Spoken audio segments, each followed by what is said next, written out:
Ako'y tila naguguluhan sa dami ng kahulugan. Ang mga tinanungan, iba-iba ang kasagutan.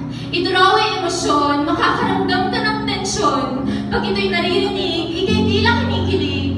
Merong mga hindi raw maipaliwanag, basta mga matay magliliwanag.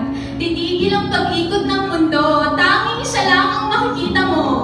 Ito raw ay komunikasyon at pangunawa sa bawat sitwasyon. Ito raw ay respeto, pagtanggap sa buong pagkatao. Ito raw ay sakripisyo, pagbibigay ng sarili ng buong buo. Ito raw ay pagiging tapat, pag-ibig na walang sukat. Ito raw ay walang kapalit, mananatili kahit masakit.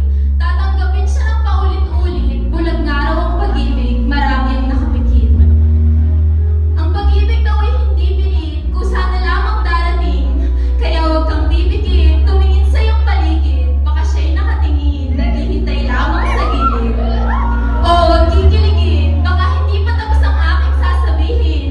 Malaman mo na ang kasagutan, yung nasa aking likuran, ano kaya ang kanyang ngalan. Ang pag-ibig daw ay matyaga, hindi ito natutuwa sa masama. Ito'y nagagalak sa katotohanan, hindi mayabang, ni mapagmataas man. Ang pag-ibig ay matiisin,